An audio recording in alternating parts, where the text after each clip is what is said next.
نحمدہ ونصلی ونسلم علی رسولہ الکریم اما بعد فاعوذ باللہ من الشیطان الرجیم بسم اللہ الرحمن الرحیم۔ السلام علیکم ورحمۃ اللہ وبرکاتہ۔ آج ہم بات کریں گے شب برات کی۔ شب برات کی فضیلت بہت زیادہ آئی ہے۔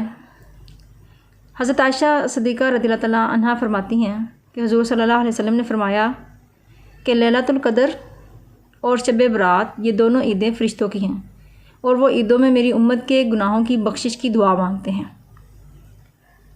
ایک رات حضرت عائشہ کے حجرے میں حضور صلی اللہ علیہ وسلم تھے کہ اچانک اٹھے اور کالی کملی اوڑھی۔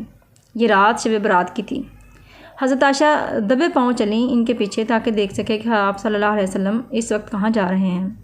آپ صلی اللہ علیہ وسلم جنت البقیع پہنچے اور اپنے پیارے پیارے ہاتھ اٹھا لیے اور امت کی بخشش کے لیے دعا کرنا شروع کر دی، یہاں تک کہ اللہ تعالیٰ نے حضرت جبرائیل علیہ السلام سے کہا کہ جاؤ میرے حبیب کو خوشخبری سناؤ کہ فرشتے آسمانوں کے آپ کی امت کی بخشش کی دعا مانگ رہے ہیں۔ حضور نے آواز سنی تو خدا کا شکر ادا فرمایا۔ حضرت جبرائیل علیہ السلام نے عرض کیا، یا رسول اللہ صلی اللہ علیہ وسلم، خدا فرماتا ہے کہ اس رات رحمت کے 300 دروازے کھلتے ہیں اور لوگوں پر رحمت کی بارش ہوتی ہے۔ اللہ تعالیٰ بنو کلب کی بکریوں کے بالوں کے برابر گناہ گاروں کو بخش دیتا ہے۔ حضرت جبرائیل علیہ السلام نے کہا کہ یا رسول اللہ صلی اللہ تعالیٰ علیہ وسلم، چند لوگ ایسے ہیں کہ اگر وہ توبہ نہ کریں تو ان کی بخشش نہیں ہوگی۔ آپ صلی اللہ علیہ وسلم نے فرمایا کہ جبرائیل وہ کون لوگ ہیں؟ عرض کیا، یا رسول اللہ صلی اللہ تعالیٰ علیہ وسلم، چور خور کینہ ور، جو چغلی کرتا ہے، دل میں بغض رکھتا ہے۔ دوسرا وہ جو شرابی ہو اور مسلسل اپنی شراب کی عادت کو نہ چھوڑے۔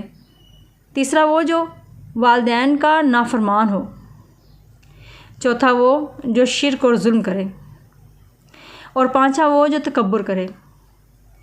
یعنی یہ وہ عادتیں ہیں جو عام طور پر آج کل پائی جاتی ہیں، تو ہمیں ان سب عادتوں کو چھوڑنا چاہیے تاکہ ہم بھی بخشش کے زمرے میں آ سکیں اور اس رات اللہ تعالیٰ کی عبادت میں گزار کر اللہ تعالیٰ کو راضی کر سکیں۔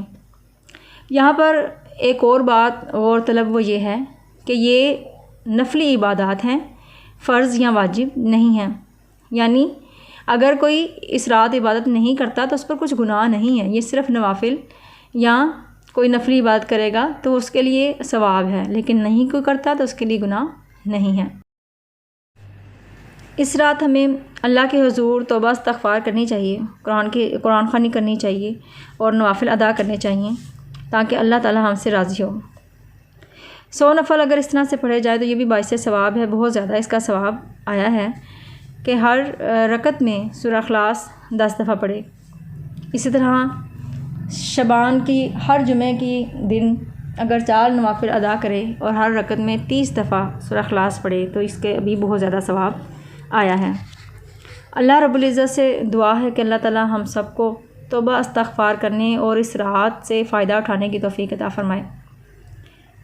جیسا کہ میں نے آپ کو بتایا کہ فرشتوں کے لیے 2 عیدیں ہیں، ایک لیلۃ القدر اور ایک شب برات۔ تو فرشتے ان 2 راتوں میں حضور نبی اکرم صلی اللہ علیہ وسلم کی امت یعنی ہم سب کے لیے بخشش کی دعائیں مانگتے ہیں۔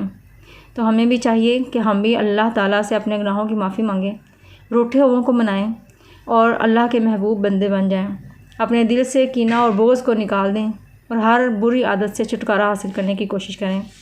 اللہ تعالیٰ ہمیں عمل کرنے والا بنائے اور دین کے راستے پر چلنے والا بنائے اور ہم سب کی غلطیوں اور کوتاہیوں سے درگزر فرمائے۔ وما علینا الا البلاغ المبین۔